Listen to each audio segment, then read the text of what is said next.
Hello, good morning and नमस्कार। मेरा नाम है रिया और आप देख रहे हैं हमारा रोज का लाइव कार्यक्रम शो बाजार एट 9, जहां पर हम मार्केट्स के ओवरऑल सेंटिमेंट के बारे में बातचीत करते हैं। कल रात भर वॉल स्ट्रीट पर क्या कुछ हलचल देखने को मिली, एशियाई बाजारों से हमें क्या कुछ संकेत मिलते नजर आ रहे हैं, इन सभी पर हमारी पैनी नजर बनी रहती है। साथ ही हम आपको ये भी समझाने की कोशिश करते हैं कि कल के ट्रिगर्स कौन कौन से रहे जिनके दम पर आज हमें स्टॉक्स पर स्पेसिफिक एक्शन देखने को मिल सकता है। साथ ही हम एक्सपर्ट्स के जरिए आपको ये भी समझाने की कोशिश करते हैं कि बाजार के जो करंट लेवल्स हैं या फिर जो करंट सिनेरियो है या फिर बाजार में जो कुछ भी हलचल होती नजर आ रही है, ऐसे में आपके लिए कमाई के मौके कहां बनते नजर आ रहे हैं, आपको किन स्टॉक्स पर दाव लगाना चाहिए जो आपके पोर्टफोलियो में चार चांद लगा सकते हैं। इन सभी पर हम इस शो के जरिए आपसे बातचीत करने की कोशिश करते हैं। 9 to 10 हम लाइव रहते हैं। इसके जरिए आप अपने क्वेश्चंस भी पोस्ट कर सकते हैं और एक्सपर्ट से उन सवालों के जवाब भी इस शो के जरिए आप पा सकते हैं। सबसे पहले ग्लोबल मार्केट्स की तरफ हम रुख करेंगे, लेकिन उससे पहले आपको बता दूं कि आज 5 अगस्त है। आज का दिन बेहद खास है, कई मायनों में खास रहने वाला है और जो सबसे इंपॉर्टेंट फैक्टर है बाजार के लिए आज है वो है आरबीआई की मॉनेटरी पॉलिसी मीटिंग पर आज बड़ा फैसला होने वाला है। 10 बजे के आसपास आरबीआई गवर्नर संजय मल्होत्रा इस पर फैसला लेंगे। ब्याज दरों में क्या कुछ चेंजेस हो सकते हैं उस पर फैसला हो सकता है और 12 बजे जब वो देश को संबोधित करेंगे तब हमें इसका सीधा जो इम्पैक्ट है वो auto, real estate, banking share या फिर फाइनेंस के, हाउसिंग फाइनेंस के शेयरों पर सीधे तौर पर देखने को मिल सकता है। ऐसे में अमेरिका ईरान जो वॉर चल रहा है उस पर क्या कुछ अपडेट है, एशियाई बाजारों से हमें क्या कुछ संकेत मिल रहे हैं, क्रूड ऑयल के प्राइसेस में क्या उतार चढ़ाव देखने को मिल रहा है, इन सभी पर बातचीत करने के लिए मेरे साथ स्टूडियो में मेरे को एंकर चंद्रशेखर मौजूद हैं जो आपको समझाएंगे कि ग्लोबल बाजार से क्या कुछ अपडेट्स है। Good morning Riya and good morning हमारे सभी दर्शकों को। सो रिया, आज बुधवार है, कल मंगलवार था। कल मंगलवार को हमने मार्केट में एक गिरावट देखी जी। लेकिन आज चूंकि बुधवार है, आज का दिन जो है मार्केट के लिए मंगलमय हो सकता है। वो इसलिए क्योंकि ग्लोबल मार्केट से बहुत ही पॉजिटिव संकेत मिल रहे हैं। खासकर क्रूड की कीमतें $80 प्रति बैरल के नीचे जा चुकी हैं। कल 5.5% का हमने इसमें डाउनफॉल देखा था और आज भी करीब 1.5% के आसपास गिरावट के साथ कारोबार कर रही है, जो $78 प्रति बैरल, $78 प्रति बैरल के आसपास ट्रेड कर रही हैं। वही अगर हम एशियन मार्केट्स की बात करें तो आज निकाई में करीब 3% से ज़्यादा की तेजी है। शंघाई कंपोजिट्स और हैंगसेंग भी मजबूती के साथ कारोबार कर रहे हैं। इसके अलावा कल रात अमेरिकी मार्केट्स काफ़ी बढ़त के साथ, भारी बढ़त के साथ बंद हुए और अभी भी डाउ फ्यूचर्स करीब 200 पॉइंट्स की तेज़ी के साथ ट्रेड कर रहे हैं। ख़ास बात है कि कल अमेरिकी विदेश मंत्री ने कहा था कि वे ईरान के साथ बातचीत या डील के बिल्कुल करीब पहुंच गए हैं और हॉर्मुज़ स्ट्रेट को खोलने पर सहमति बन जाएगी। हालांकि ईरान ने इससे इनकार किया, लेकिन इस डेवलपमेंट के बीच क्रूड प्राइसेस जो हैं करीब 5.5% तक गिर गए। सो ग्लोबल मार्केट के लिए, ग्लोबल मार्केट की ओर से संकेत बहुत ही पॉजिटिव है। गिफ्ट निफ्टी भी अभी करीब 140 पॉइंट के ऊपर ट्रेड कर रहा है। सुबह 150 या 170 था, लेकिन हाँ करीब 150 पॉइंट के 122 पॉइंट के ऊपर फिलहाल अभी कारोबार कर रहा है। तो हम एक्सपेक्ट कर सकते हैं कि मार्केट की एक अच्छी गैप अप ओपनिंग हो। और ये हमने ग्लोबल फ्रंट की बात करी। इसके अलावा डोमेस्टिक फ्रंट पर हमारे लिए आज जो सबसे बड़ा ट्रिगर होगा वो होगा आरबीआई पॉलिसी, जो सुबह 10 बजे गवर्नर संजय मल्होत्रा अनाउंस करेंगे। हालांकि ब्याज दरों में कटौती और बढ़ोतरी दोनों का सवाल नहीं है। जानकारों का मानना है कि आरबीआई गवर्नर जो हैं ब्याज दरों को यथावत यानी अपरिवर्तित रखेंगे। लेकिन सबसे अहम सवाल है कि महंगाई के टारगेट को लेके, ग्रोथ गाइडेंस को लेके और मानसून की अब तक की चाल को लेके गवर्नर साहब क्या कमेंट्री करते हैं। उनकी कमेंट्री ज़्यादा मायने रखेगी बनिस्बत की ब्याज दरों में क्या बदलाव वही करेंगे। ओके जैसे कि आपने बताया उस पर थोड़ी और डिटेल्स ऐड करना चाहूंगी चंद्रशेखर। मैं आपको बता दें कि जून में आरबीआई ने इन्फ्लेशन रेट का जो अनुमान है वो बढ़ाया था। भारतीय रिजर्व बैंक यानी आरबीआई ने जून की अपनी जो मॉनेटरी पॉलिसी की बैठक हुई थी उस दौरान FY27 के लिए जो रिटेल इन्फ्लेशन रेट है उसके अनुमान को 4.6% से बढ़ाकर 5.1% कर दिया था। हालांकि जो अप्रैल और जून तिमाही था उसके दौरान जो एवरेज इन्फ्लेशन रेट था वो 4% पर ही कायम रहा, जो केंद्रीय बैंक के 4.2% के तिमाही अनुमान से काफी कम रहा। लेकिन उसके 2 से 6% के जो अनुमान है उसके दायरे पर ये पूरी तरीके से बना रहा। चंद्रशेखर, मैं आपसे जानना चाहूंगी कि और क्या ट्रिगर्स हो सकते हैं आज जो बाजार की दिशा को तय कर सकते हैं। जी, ट्रिगर चूंकि हमने सबसे बड़ा ट्रिगर तो ग्लोबल मार्केट से क्रूड प्राइसेस $78 के आसपास ये ट्रेड कर रहा है और $80 प्रति बैरल के नीचे जब भी क्रूड रहता है तो ये भारतीय अर्थव्यवस्था और भारतीय बाजार इक्विटी मार्केट दोनों के लिए बहुत अच्छा होता है। इसके अलावा जो है ग्लोबल मार्केट्स की हमने बात की और इसके अलावा डॉलर इंडेक्स में भी थोड़ी वीकनेस देखने को मिल रही है, साथ ही यूएस बॉन्ड यील्ड भी गिरे हुए हैं, कमजोरी के साथ ट्रेड कर रहे हैं। तो ये एक अहम ट्रिगर हो सकते हैं मार्केट के लिए, मार्केट में जोश भरने के लिए। और चूंकि डॉलर इंडेक्स और बॉन्ड यील्ड थोड़ी डाउन है तो डॉलर इंडेक्स के डाउन होने से यहाँ में मेटल स्पेस में एक अच्छी तेजी देखने को मिल सकती है। कल भी मेटल शेयर्स काफ़ी बढ़िया ट्रेड कर रहे थे, खासकर हिंडाल्को और नैल्को बड़ी तेजी के साथ बंद हुए, तो यहाँ पर वापस से एक हमें एक्शन देखने को मिल सकता है। और चंद्रशेखर, गोल्ड सिल्वर की क्या अपडेट है? गोल्ड सिल्वर में क्या हम हलचल होते देख पा रहे हैं?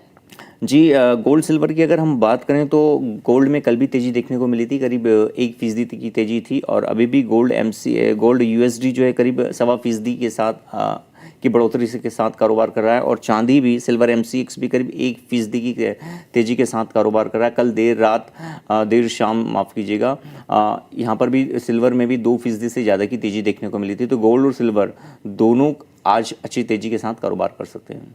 Okay, thank you so much Chandrashekhar, हमें ग्लोबल मार्केट के अपडेट के बारे में बताने के लिए। मैं आपसे मार्केट ओपनिंग पर भी बात करूंगी, लेकिन उससे पहले मैं आज के गेस्ट को इंट्रोड्यूस करना चाहूंगी। आज हमारे साथ जुड़ गए हैं Yogesh Nanda, partner Scalium Investment. Yogesh sir, बहुत बहुत स्वागत है आपका जागरण बिजनेस के इस लाइव शो पर। Thank you so much ma'am, thank you so much for inviting me. सबसे पहले सर मैं आपसे जानना चाहूंगी कि मार्केट्स खुलने में कुछ ही वक्त बाकी है, तो आपको मार्केट्स कैसे खुलते हुए नजर आ रहे हैं? आज का मार्केट का व्यू ऑब्वियसली पॉजिटिव रहेगा। Now various factors which are attributed to that, crude fall हो रहा है, सेकंड करेंसी में इंप्रूवमेंट आ रहा है, third factor is FII buying हमें देखने मिला है लास्ट फ्यू सेशन में। सो सेलिंग अगर का रुक जाना is obviously positive for the market. And सबसे इंपॉर्टेंट फैक्टर टेक्निकली हमने लास्ट 2 डेज में 200 डे मूविंग एवरेज क्रॉस किया है ऑन निफ्टी। सो ये सारे फैक्टर देख के अगर मार्केट 24,600 लेवल क्रॉस करता है, नेक्स्ट टारगेट 25,200 इज पॉसिबल है with in this expiry. Okay sir, okay. कुछ कंपनी के आज तिमाही नतीजे भी आएंगे, उस पर भी हम बातचीत करेंगे। पहले मैं आपको कंपनीज के नाम बता दूं जिनके आज तिमाही नतीजे आने वाले हैं, जिन पर आज बाजार का खास फोकस रहने वाला है। इनमें Aegis Vopak terminals, Allcargo logistics, Aris infra solutions, Asahi India glasses, Aurobindo pharma, Bikaji food international, Biocons और क्यूमिंस इंडिया, ये वो कंपनीज हैं जिनके आज तिमाही नतीजे आने वाले हैं, जिन पर आज बाजार का खास फोकस रहने वाला है। साथ ही निवेशकों की रडार पर भी ये स्टॉक्स रह सकते हैं। चलिए अब हम स्टॉक स्पेसिफिक भी बात करेंगे, जो हमारा अगला सेगमेंट है, यानी कि स्टॉक्स इन फोकस, जिन पर आज बाजार की नजर रहने वाली है। सबसे पहला जो स्टॉक है वो है LIC का। LIC यानी life insurance corporation of India, इसका OFS जो है वो आज यानी कि 5 अगस्त से रिटेल इन्वेस्टर्स के लिए खुल चुका है। कल नॉन रिटेल इन्वेस्टर्स के लिए ये OFS का हिस्सा बेस इशू साइज के मुकाबले 3.32 गुना सब्सक्राइब हुआ था। इस पर सर मैं डिटेल में आपसे बात करना चाहूंगी। LIC के बारे में आप थोड़ा जो इसका OFS है उसके बारे में बताइए, साथ ही ये स्टॉक पर आज क्या कुछ एक्शन देखने को मिल सकता है? LIC की अगर बात करें, यहाँ पे ऑब्वियसली OFS काफी अच्छा सब्सक्राइब हुआ है एंड जो कंपनी ने जो एक्स्ट्रा सब्सक्रिप्शन है वो भी रिटेन करने का ऑप्शन अपना एक्सरसाइज किया है। अब अगर स्टॉक परफॉर्मेंस की बात करें, ऑब्वियसली जब भी OFS होता है मार्केट में काफी सप्लाई आता है and that is obviously for some period overhang काफी रहेगा ये स्टॉक पे। सो शॉर्ट टर्म व्यू मेरा इस पे माइल्ड बेरिश टू साइडवेज रहेगा, बट यस फॉर अगर आप लॉन्ग टर्म चाहे तो दिस वुड बी डिस्काउंट पे ऑफर हो रहा है, would be a good opportunity. But short term में ये स्टॉक परफॉर्म नहीं करेगा because with yesterday's OFS obviously यहाँ पे काफी शॉर्ट बिल्टअप हो चुके हैं, जो शॉर्ट टर्म में at least for 1 or 2 month stock को चलने के लिए थोड़ा डिफिकल्ट होगा। ओके सर, इस पे और डिटेल में ऐड करना चाहूँगी और आपको बता दूं कि सरकार LIC में 6.5% तक हिस्सेदारी बेचने की योजना बना रही है। जो बेस इशू साइज है कंपनी की वो टोटल इक्विटी का 2.5% था और इसके साथ ही 4% एडिशनल हिस्सेदारी बेचने का ग्रीन शू ऑप्शन भी इसमें शामिल रखा गया है। ऐसे में अगर जो पूरी 6.5% हिस्सेदारी बिक जाती है तो सरकार को करीब 31,000 करोड़ रुपए मिल सकते हैं और इसके बाद जो चालू वित्त वर्ष में OFS के जरिए सरकार की जो टोटल डिसइन्वेस्टमेंट इनकम है वो 50,000 करोड़ रुपए से भी ज़्यादा हो सकती है। और इसी के साथ एक और डिटेल इसमें ऐड करना चाहूँगी, जो है इसका फ्लोर प्राइस जो है वो 382 रुपये प्रति शेयर तय किया गया है। वही जो नॉन रिटेल इन्वेस्टर्स है उनके लिए क्लियरिंग प्राइस जो है वो 383.1 रुपये तय किया गया। जैसा कि आपको योगेश सर ने बताया कि शॉर्ट टर्म में उनका क्या पर्सपेक्टिव बनता है, उसके हिसाब से जो उन्होंने अपनी इन्वेस्टमेंट स्ट्रैटेजी बताई है उसके अकॉर्डिंग ही आप अपनी इन्वेस्टमेंट स्ट्रैटेजी प्रिपेयर कीजिएगा। अगला जो स्टॉक हम पिक करेंगे वो है प्राइवेट सेक्टर की दिग्गज कंपनी HDFC बैंक। आज HDFC बैंक पर हमारा खास फोकस रहेगा, बाजार का फोकस रहेगा, इसलिए क्योंकि HDFC बैंक की 32 AGM यानी कि जो एनुअल जनरल मीटिंग है वो आज 5 अगस्त को होने वाली है। बैठक में जो नॉन एग्जीक्यूटिव चेयरमैन है राजीव कुमार, इसकी अपॉइंटमेंट पर मुहर लग सकती है। साथ ही बैंक AT1 और टियर 2 इसके साथ ही लॉन्ग टर्म बॉन्ड के जरिए जो फंड जुटाने की मंजूरी है उस पर भी बातचीत हो सकती है। साथ ही जो नए CEO के अपॉइंटमेंट है उस पर भी बाजार की खास नजर बनी रहेगी। ऐसे में सर HDFC बैंक का जो स्टॉक है वो आपको कैसा लगता है? अगर स्ट्रक्चरली देखें HDFC बैंक करंटली काफी अंडर परफॉर्म कर रहा है अपने प्राइवेट सेक्टर पीयर्स से। इफ यू लुक एट सारे मूविंग एवरेज के नीचे स्टॉक ट्रेड कर रहा है एंड स्टॉक अब एक मेजर सपोर्ट लेवल पे है जो 2022 से एक ट्रेंड लाइन आ रहा है। अगर ये ट्रेंड लाइन ब्रेक होता है that would be a negative for stock. So obviously for short term this stock is not a trading stock, यहाँ पे ट्रेडिंग बाउंस मिलना डिफिकल्ट है। बट ये अगर लेवल ब्रेक होता है then it would be a caution sign. So मेरा view positive नहीं है HDFC बैंक के। I prefer the other strong stocks within this sector. Okay sir, so आपके अकॉर्डिंग कौन से वो स्ट्रॉन्ग स्टॉक्स है जिस पर आप जो आपके प्रेफरेंस में है? So I prefer ICICI Bank, AU Bank.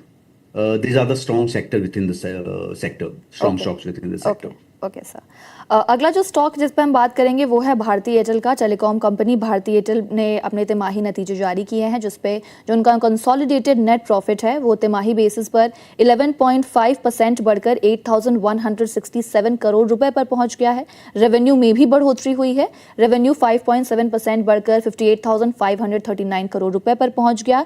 साथ ही एबिटा में भी बढ़ोतरी हुई है, एबिटा 4.8% की बढ़ोतरी के साथ 33,599 करोड़ रुपए पर पहुंच गया।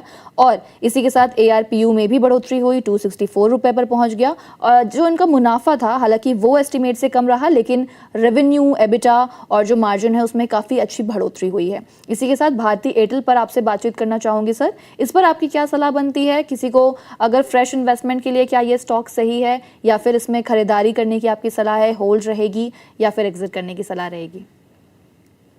भारतीय एयरटेल चार्ट का स्ट्रक्चर देखिए विथ गुड रिजल्ट आज स्टॉक गैप अप हो रहा है। Technically also stock is strong, सारे मूविंग एवरेज के ऊपर ट्रेड कर रहा है और रिसेंटली जो लास्ट 2 मंथ्स का रेंज था उसका ब्रेकआउट आया है अब वो 1980 लेवल। सो ये स्टॉक में मेरी सलाह रहेगी बने रहने की। फ्रेश इन्वेस्टमेंट भी कर सकते हैं in staggered manner between 2020 to 1980।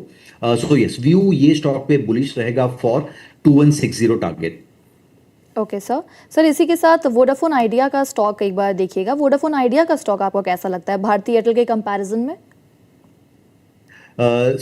Idea की अगर बात करें डेफिनेटली मैं प्रिफर करूंगा Bharti Airtel because Vodafone Idea is a stock which is like too much volatile for the kind of investment I look at. So 7 rupees से 18 rupees तक का इसका volatility रहता है and if you enter at a wrong price you might face a 30-40% fall. So ये मेरी always avoid list पे रहता है stock because too much dependency on the government action and how the debt issue of this company is getting resolved. So this would be a avoid stock for me. Okay sir, okay. एक न्यूजन company की भी बात कर लेते हैं फटाफट क्योंकि 1 minute बाकी है मार्केट ओपन होने में। नायका की मैं बात कर रही हूँ। ब्यूटी और लाइफस्टाइल ई-कॉमर्स कंपनी है नायका, जिसका तिमाही नतीजे जारी हुए हैं जिसमें कि जो नेट प्रॉफिट है वो सालाना बेसिस पर 3 गुना बढ़ गया और ये बढ़कर 79.7 करोड़ रुपए पर पहुंच गया। पिछले साल से अगर हम इस डेटा को कंपेयर करें तो ये 24.4 करोड़ रुपए था। इसके साथ ही रेवेन्यू में भी बढ़ोतरी हुई है, रेवेन्यू 29.1% बढ़कर 2782 करोड़ रुपए पर पहुंच गया। साथ ही एबिटा में भी बढ़ोतरी दर्ज की गई है और एबिटा मार्जिन भी बढ़ा है। ऐसे में सर नायका का स्टॉक आपको कैसा लगता है? इस पर आपका क्या पॉइंट ऑफ व्यू? हाँ, या सॉरी, सो नायका स्टॉक की अगर बात करें, ये स्टॉक का चार्ट मुझे सिमिलर टू जोमेटो लग रहा है. So what happen in Zomato is similar happening in the Nykaa. Listing के बाद स्टॉक्स ने अच्छा लिस्टिंग गेन दिया, एक मूव भी आया एंड देन एक sharp correction on down side with improving operational performance. ये दोनों स्टॉक ने रिकवरी देखा and we know all Zomato. So Nykaa अभी लिस्टिंग प्राइस के पास आ रहा है. सो ऑब्वियसली एक स्ट्रेंथ बन रहा है यहाँ पे, एक राउंडिंग बॉटम पैटर्न भी बन रहा है. सो अगर स्टॉक ये लेवल सस्टेन कर जाता है, so that is possibility we might see a higher level in future. So ये पॉजिटिव लिस्ट पे रहेगा, obviously with a stop loss. So yes, ये स्टॉक हम लोग इन्वेस्ट कर सकते हैं. View for future is positive for this stock because I see a similarity with Zomato in this stock. Okay okay, इसका मतलब नायका पर सर का बुलिश पैटर्न बन रहा है, वो पॉजिटिव हैं. लेकिन इसी के साथ 9:16 हो चला है, यानी कि मार्केट्स खुल चुके हैं. और मैं फिर से अपने को एंकर चंद्रशेखर की तरफ रुख करना चाहूँगी और मैं उनसे पूछना चाहूँगी कि मार्केट्स कैसे खुलें. क्या हमें जो लग रहा था कि आज बाजार की शुरुआत अच्छी हो सकती है, क्या वो हुई है? साथ ही सेक्टोरल फ्रंट पर भी बताइए कि इंडाइसेस में क्या कुछ हलचल देखने को मिल रही है. रिया, मार्केट की शुरुआत तो इन ग्रीन ही हुई है, लेकिन जैसा हम एक्सपेक्ट कर रहे थे, गिफ्ट निफ्टी जो इशारा कर रहा था कि हम 140 पॉइंट ओपन हो सकते हैं, वैसा नहीं हुआ. निफ्टी 24,670 के आसपास खुला और खुलने के बाद हल्की सी मुनाफा वसूली यहाँ देखने को मिली. फिलहाल 25 पॉइंट की तेजी के साथ कारोबार कर रहा है. वहीं बैंक निफ्टी आज रेड में कारोबार कर रहा है, 57,846 के आसपास. यहाँ पर 60 पॉइंट की गिरावट है. बात करें सेक्टर्स की, तो सबसे ज़्यादा यहाँ मोमेंटम देखने को मिल रहा है निफ्टी रियलिटी. चूँकि हमने बात की थी कि आरबीआई की आज एमपीसी अनाउंसमेंट होने वाली, पॉलिसी आने वाली, तो उससे पहले एनबीएफसीज, बैंकिंग, फाइनेंशियल्स और खासकर रियल एस्टेट शेयरों में एक्शन देखने को मिल सकता है. तो निफ्टी रियलिटी यहाँ पर करीब 1.5% की तेजी के साथ कारोबार कर रहा है. इसके अलावा Nifty infra, Nifty India defence, PSU banks में भी अच्छी खरीदारी देखने को यहाँ मिल रही है. ऑटो में एक मोमेंटम देखने को मिल रहा है. निफ्टी ऑयल एंड गैस करीब 0.5% की तेजी के साथ कारोबार कर रहा है. वहीं निफ्टी मेटल भी करीब 0.5% की तेजी के साथ कारोबार कर रहा है. अगर हम निफ्टी का हीट मैप देखें तो निफ्टी का एडवांस डिक्लाइन रेशियो फिलहाल 23-27 यानी 23 शेयरों में खरीदारी है, जबकि 27 शेयरों में बिकवाली हावी है यहाँ पर. और टॉप गेनर्स की बात करें तो चूंकि क्रूड प्राइसेस डाउन हुए हैं, तो उसकी वजह से यहाँ इंडिगो में 2% से ज़्यादा की तेज़ी देखने को मिल रही है. इसके अलावा एल&टी, श्रीराम फाइनेंस, भारतीय एयरटेल, बजाज फाइनेंस, भारतीय एयरटेल में हो सकता है यहाँ पर एक रिजल्ट्स को देखकर एक्शन देखने को मिल रहा है. वहीं लूज़र्स की अगर हम बात करें तो लूज़र्स में अपोलो हॉस्पिटल, माफ़ कीजिए, लूजर्स में Apollo hospital, Nestle India, SBI life, Titan और टीसीएस में यहाँ पर बिकवाली हावी है. Okay okay, thank you so much Chandrashekhar, हमसे बातचीत करने के लिए और हमें मार्केट की सभी कुछ अपडेट देने के लिए. मैं फिर से आपसे कल बातचीत करूंगी और आप कल हमें बताइएगा कि ग्लोबल बाजार से क्या कुछ संकेत मिलते नजर आ रहे हैं. Thank you so much, it was lovely having you today. चलिए, इसी के साथ मैं फिर से योगेश सर की तरफ रुख करना चाहूंगी और मैं कुछ और स्टॉक स्पेसिफिक बात करूंगी. एनएचपीसी पर बात करूंगी सर. पावर कंपनी एनएचपीसी ने भी अपने तिमाही नतीजे जारी किए हैं. जो शुद्ध मुनाफा यानी कि जो नेट प्रॉफिट है वो 2.9% बढ़कर 1095 करोड़ रुपए पर पहुंच गया है. इसी के साथ अगर रेवेन्यू की बात करूं, रेवेन्यू में भी बढ़ोतरी हुई है और एबिटा भी बढ़कर 30.6% बढ़कर 2352 करोड़ रुपए पर पहुंच गया और एबिटा मार्जिन में भी बढ़ोतरी हुई है. ऐसे में सर एनएचपीसी के स्टॉक पर आपका क्या आउटलुक है? क्या ये स्टॉक लॉन्ग टर्म के लिए अच्छा होगा अगर किसी को लेना हो तो?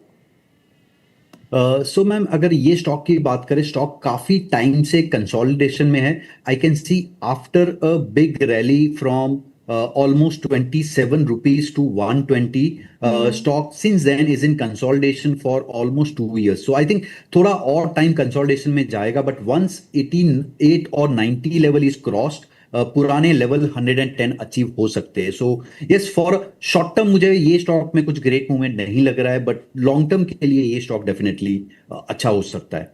ओके, जहाँ तक मैं अभी देख पा रही हूँ इंडाइसेस में आज आईटी का जो इंडाइसेस है वो गिरा हुआ नजर आ रहा है. आई थिंक इसका जो रीज़न हो सकता है वो ये हो सकता है क्योंकि कल यूएस मार्केट में चिप शेयरों में जोरदार खरीदारी देखने को मिली, जिसकी वजह से आईटी इंडेक्स आपके सामने है 0.09% की गिरावट के साथ 31,424 के लेवल पर आईटी इंडेक्स जो है वो कारोबार कर रहा है. सर, क्या यही रीज़न है आईटी इंडेक्स का गिरने का? क्योंकि आईटी इंडेक्स में हमने पिछले कुछ दिनों से काफ़ी उथल पुथल का माहौल देखा है. मतलब जब चिप शेयरों में खरीदारी हुई तो आईटी पे सीधा इम्पैक्ट देखने को मिला, बिकवाली हुई तो भी हमने आईटी पर एक इम्पैक्ट देखा, और इस पूरे का सिनेरियो जो बना उसमें हमने इनके जो दिग्गज शेयर हैं TCS, Infosys, Wipro, HCL tech, tech Mahindra, इन सारे शेयरों पर हमने सीधा इम्पैक्ट देखा है। तो क्या ये one of the most important reason हो सकता है कि आज आईटी इंडेक्स गिरा हुआ है? दूसरा, आईटी एज अ स्पेस की अगर मैं बात करूं तो TCS, Titan, TCS, HCL tech, ये सारे आज लूजर्स में भी शामिल हैं। तो ऐसे में स्टॉक स्पेसिफिक अगर मैं आपको चूज करने के लिए बोलूं तो कौन सा वो आईटी स्टॉक है जो आपको अच्छा लग रहा है इस वक्त? सो आईटी स्टॉक की अगर बात करें, ये सेक्टर ओवरऑल एज सच काफी डाउन ट्रेंड में चल रहा है सिंस पास्ट 2 इयर्स। जी। एक बॉटम के पास बाइंग आया था ये स्टॉक में, तो for long term yes we are getting buying support at the lower levels. Stock की अगर बात करें, I obviously prefer strong stocks like OFSS, that Okay. would be on my top pick list जी rather sir. than the large caps. So yes, mid cap stocks में यहाँ पर एक positive view बन सकता है, बट स्टिल ये sector जो है is in recovery mode. This is not absolutely strong sector, and every higher level पे यहाँ पे प्रेशर आते रहेंगे। And second thing is, again we are getting into a result season, so obviously people would like to watch result for this quarter कैसे आते हैं and what is the commentary of the management. So that could be the reason for one more pause in the recovery. Okay sir. एक housing finance की company को pick करूंगी, PNB housing finance को। तिमाही नतीजे जारी हुए हैं, जो नेट प्रॉफिट है वो 4.3% बढ़कर 554 करोड़ रुपए पर पहुंच गया है। इसी के साथ नेट इंटरेस्ट इनकम यानी कि जो एनआईआई है उसमें भी बढ़ोतरी हुई है, 788 करोड़ रुपए पर पहुंच गया है। और जो कंपनी का लोन कारोबार है वो लगातार उसमें बढ़ोतरी हुई है। ऐसे में सर पीएनबी हाउसिंग फाइनेंस के एक बार चार्ट्स देखिएगा, 4.40% अप है, 1127 के लेवल्स पर ट्रेड कर रहा है। आज आरबीआई की जो मॉनेटरी पॉलिसी की बैठक है उस पर हो सकता है हाउसिंग फाइनेंस को लेकर भी हम एक सीधा इम्पैक्ट देखें, जो भी डिसीजन आता है संजय मल्होत्रा की तरफ से। ऐसे में ये स्टॉक चार्ट्स पर आपको कैसा लग रहा है? आप इस पे खरीदारी करने की सलाह देंगे या फिर इसमें होल्ड करने की सलाह होगी आपकी? सो मैम, अगर ये सेक्टर के हम लॉन्ग टर्म चार्ट देखें, I would like to start with long term, because जी। 2017 में जो हाई बना था स्टॉक का 1382, इन स्पाइट ऑफ 9 इयर्स वो हाई अभी तक टेस्ट नहीं हुआ है। एंड करंटली ये काफी लंबे कंसोलिडेशन के बाद अगर स्टॉक 1200 लेवल क्रॉस करता है, then we might see a much bigger targets. But overall ये स्टॉक ने अभी तक परफॉर्म नहीं किया है, वो एक ड्रॉबैक रहेगा। बट ये शॉर्ट टर्म चार्ट्स इसके काफी अच्छे बन रहे हैं, so I would wait for a breakout about 1200 for taking my bets. Otherwise yes, ये करंटली एक रेंज है from 820 to 1140, so on a lower side of the range definitely हम लोग ट्रेडिंग बेट के लिए कभी भी ऐड कर सकते हैं। But at this level we are so close to the breakout that I prefer to wait for the breakout. Okay sir. IndiGo के स्टॉक पर एक नज़र डालिएगा सर। क्रूड ऑयल का जो इम्पैक्ट है, जैसा कि मेरे को एंकर ने आप लोगों को बताया, चंद्रशेखर ने, उसका इम्पैक्ट आज हम इंडिगो पर भी देख रहे हैं। और आलम ये हुआ है कि इंडिगो जो है आज वो टॉप गेनर्स की लिस्ट में शामिल हो गया है, 2.29% अप है, 5480 के लेवल्स पर ट्रेड कर रहा है। ये इनके चार्ट्स को देखिएगा सर। ये आपको कैसा लगता है स्टॉक इंडिगो का? लॉन्ग टर्म के लिए क्या आप सजेस्ट करना चाहेंगे इसे, या फिर शॉर्ट टर्म पर्सपेक्टिव ही बना रहेगा आपका?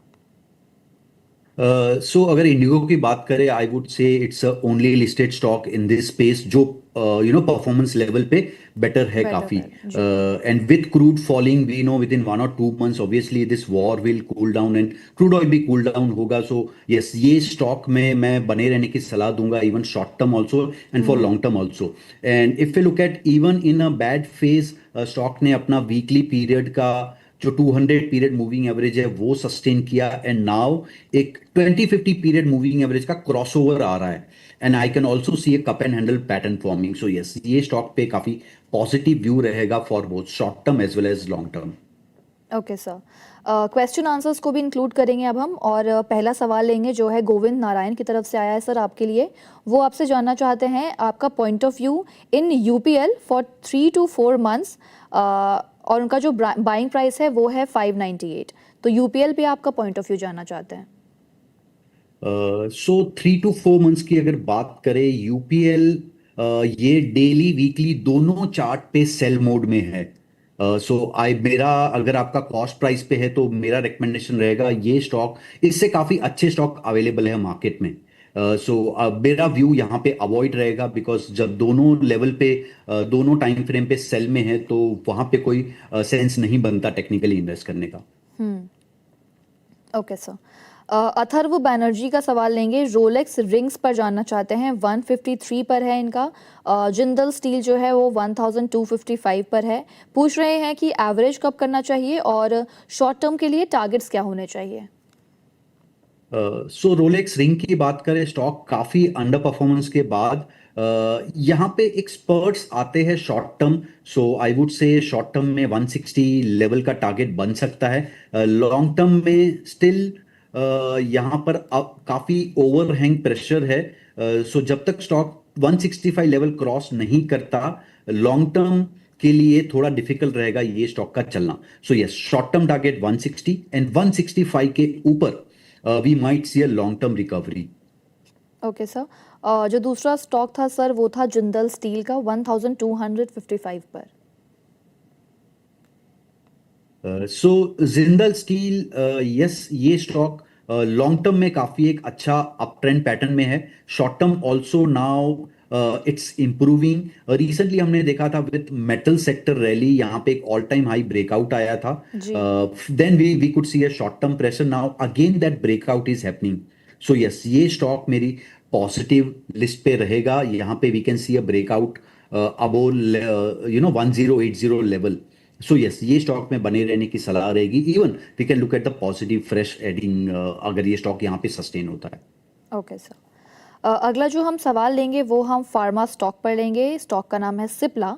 सिप्ला पर जो अगला सवाल है वो ये आया है कि इनके क्या मैं सिप्ला पे फ्रेश एंट्री कर सकता हूँ, ये पहला सवाल है। दूसरा है कि शॉर्ट टर्म व्यू के लिए टारगेट्स क्या कुछ हो सकते हैं। अगर सिप्ला की बात करें, ये फार्मा सेक्टर से है। And in fact last Tuesday, last Wednesday जब ये सेशन हुआ था, मैंने ये सेक्टर के बारे में रेकमेंड किया था that pharma sector is my top pick. And we can see Divi's lab and Laurus lab ने जो परफॉर्म किया है लास्ट 1 वीक में। सो यस, ये सेक्टर मेरी पॉजिटिव लिस्ट पे है, but stock wise Cipla is underperforming in this sector. So मेरे टॉप पिक ये सेक्टर में obviously Torrent pharma, Sun, Divi's and Laurus रहेंगे। बट अगर सिप्ला में if we C breakout above 1486 level, वहां पे एक कप एंड हैंडल पैटर्न बन रहा है, जिसका target even all time high भी हो सकता है, that is 1660 level. So yes, आपको वेट करना होगा 1486 लेवल का breakout, then definitely you can enter for testing of the all time high. Okay. Sejal ने स्टॉक पिक किया है बैंकिंग सेक्टर का, है नाम है SBI एट 806 रुपीज़। तो लॉन्ग टर्म पर्सपेक्टिव जानना चाहती है एंड पूछ रही है कि क्या मैं और ऐड कर सकती हूँ इसमें, ये सवाल है इनका। सो SBI ये sector as such currently under performing है, तो शॉर्ट टर्म में I would wait for a breakout above 1065 level. But yes, long term के लिए ऑन अ वीकली चार्ट ये काफी अच्छे 2050 पीरियड मूविंग एवरेज के क्लस्टर पे है। So yes, for long term this would be a good level to enter. Okay sir. तो सेजल आप नोट डाउन कर सकती हैं जो भी सर ने आपको लेवल्स बताए हैं और उसको फिर फॉलो करके आप इन्वेस्टमेंट स्ट्रैटेजी बनाइएगा अपनी।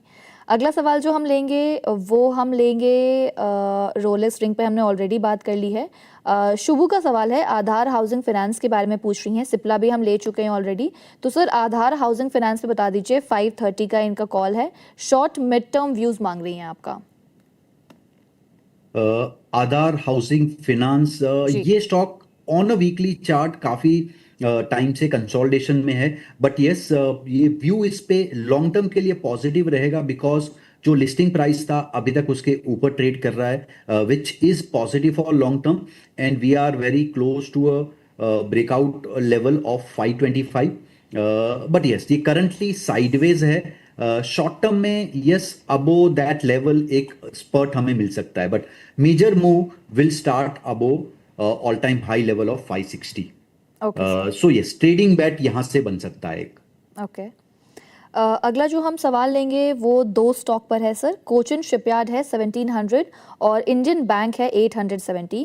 तो पूछना चाहते हैं कि which price levels to average, please guide and also suggest the targets. तो कोचिन शिपयार्ड है एक और दूसरा है Indian bank. So Cochin shipyard ये स्टॉक अगर हम देखें आफ्टर स्पेक्टेकुलर रैली स्टॉक 2024 से साइडवेज पैटर्न में जा चुका है। अब यहाँ पे डेफिनेटली व्यू मेरा उतना पॉजिटिव नहीं है, बट अगर एवरेज लेवल की बात करें एनीवेयर अराउंड 1330 से 1400 के बीच would be average level for this stock. Indian bank की अगर बात करें, जी this stock is long term uptrend में है stock. So yes, Indian bank पे मेरा पॉजिटिव व्यू रहेगा। जैसे ही प्राइवेट सेक्टर में थोड़ा सा भी इंप्रूवमेंट आएगा, this would be the first stock to run. Okay so yes, Indian bank पे मेरा पॉजिटिव व्यू है even at this level, and इसका ब्रेकआउट लेवल रहेगा 887, जहां पे आप पिरामिड कर सकते हैं। Okay sir okay. अगला जो सवाल लेंगे हम वो लेंगे तेजस नेटवर्क्स पर।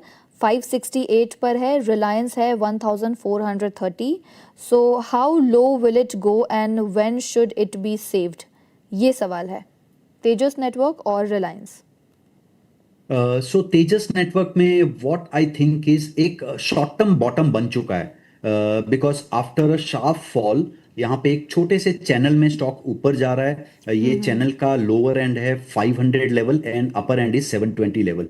सो यस, एक 100 पॉइंट के बॉटम से मूव आते रहेंगे ये स्टॉक में। आई वुड से लॉन्ग टर्म में देर इज अ पॉसिबिलिटी यहाँ पे एक बॉटम बन सकता है, बिकॉज जो 2018 का हाई लेवल था वो 470 था।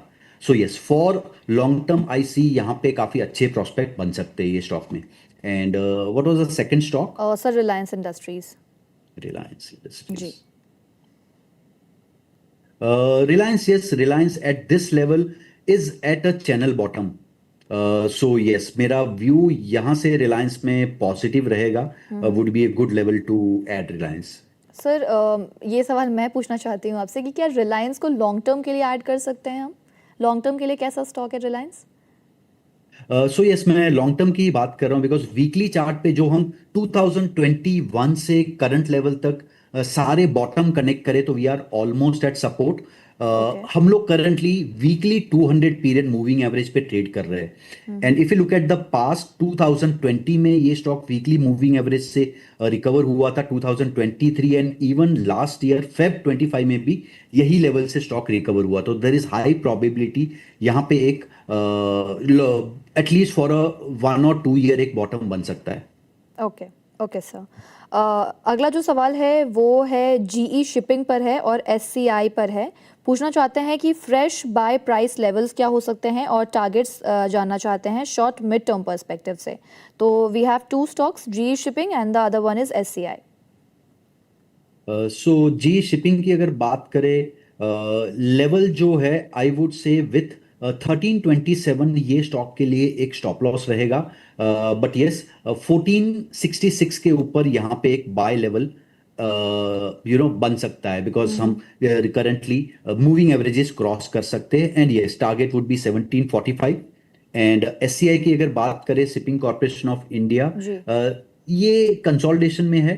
But yes, short term bounce आ सकता है 346 तक, बट यस काफी वोलेटाइल स्टॉक है। So I prefer ji shipping अगर ये सेक्टर में रहना है हमें तो। Okay okay sir. एक स्टॉक है सर रेफेक्स। रेफेक्स के शेयर पर सवाल है। पूछना चाहते हैं आपसे कि सर से पूछिए, please ask him can I buy Refex shares now. ये शेयर कैसा लगता है आपको? REFEX Refex, industries. Yeah so yes, after a major correction यहाँ पे एक बाउंस आ रहा है। वी आर अबो की मूविंग एवरेज। डेली चार्ट पे भी एक बाय सिग्नल आ चुका है। So yes, we can look at this stock, but yeah being looking at the volatility, ये स्टॉक में एक हार्ड स्टॉप लॉस रहेगा मेरा 280 लेवल। Okay sir okay. अगला जो हम सवाल लेंगे वो हम लेंगे इतने सारे सवाल हैं, सारे ऊपर चले जा रहे हैं, मैं देख भी नहीं पा रही हूँ। रोलेक्स रिंग पर हमने ऑलरेडी बात कर ली है, आधार हाउसिंग फाइनेंस पे हमने बात कर ली है, सिप्ला पे भी बात हो चुकी है, तो ये आप पीछे जाकर के रिकॉर्डिंग चेक कर सकते हैं। एक आखिरी सवाल जो लूंगी सर वो फटाफट लूंगी टाटा इन्वेस्टमेंट कॉर्पोरेशन का। सवाल जो है वो यही है कि टाटा इन्वेस्टमेंट कॉर्पोरेशन पर लॉन्ग टर्म के लिए आपका क्या पर्सपेक्टिव बनता है। ऑल्सो मैं इस पर एक डिटेल ऐड कर दूंगी, वो ये है कि इन्होंने अपने तिमाही नतीजे जारी किए हैं जिसमें कि जो नेट प्रॉफिट है वो 139 करोड़ रुपए से बढ़कर 164 करोड़ रुपए पर पहुंच गया है। जो कंपनी की इनकम है उसमें भी बढ़ोतरी हुई है, 170 करोड़ रुपए से बढ़कर ये 209 करोड़ रुपए पर पहुंच गया है। ऐसे में सर टाटा इन्वेस्टमेंट कॉर्पोरेशन का जो चार्ट है वो आपके सामने है। 0.13% की बढ़ोतरी के साथ 678 रुपए पर स्टॉक जो है वो फिलहाल ट्रेड कर रहा है। तो लॉन्ग टर्म पर्सपेक्टिव आपका क्या बनता है, क्या स्टॉप लॉस होने चाहिए, टारगेट्स क्या होने चाहिए इस पर? सो टाटा इन्वेस्टमेंट की बात करें, ये एक स्पेशल स्टॉक है बिकॉज यहाँ पे प्रॉफिट से ज्यादा जो ये कंपनी की Okay. इन्वेस्टमेंट्स है उस पे ज्यादा मूव होता है। सो हमने जी। ऑलरेडी देखा है जो एक बॉटम से 70 रुपीज से अप मूव आया था टिल 1200। सो उसके बाद एक रेंज बन चुका है of 525 to 1125। So yes, close to 550 मेरा एक लॉन्ग टर्म के लिए बाय रहेगा। शॉर्ट टर्म में मे बी ये इतना परफॉर्म नहीं करे, बट एक हार्ड स्टॉप लॉस यहाँ पे रहेगा 505 level. So yes, any dip here for long term could be a good buy opportunity because any time यहाँ पे जैसे ही वैल्यू अनलॉक होता है यहाँ पे जी। एक बाउंस आता है, या एनी इन्वेस्टमेंट कंपनी जो का जैसे परफॉर्मेंस होता है, valuation of their investment goes up, this start performing. So yes, यहाँ पे लॉन्ग टर्म के लिए we would be positive, but yes time frame maybe we don't know कब ये परफॉर्म करे। Okay okay, well thank you so much Yogesh sir हमारे साथ फिर से जुड़ने के लिए। बहुत अच्छा लगा आपसे बातचीत करके, लेकिन जाने से पहले प्लीज़ आपका डिस्क्लेमर दे दीजिए। सो यस, जो भी स्टॉक मैंने के बारे में बात की है, लेवल्स के बारे में, this are my personal views, this are not advice for investment. So do जी। Your own due diligence before investing. Thank you so much sir, it was lovely having you on the show. Thank you so much ma'am. Thank you so much sir, have a good day.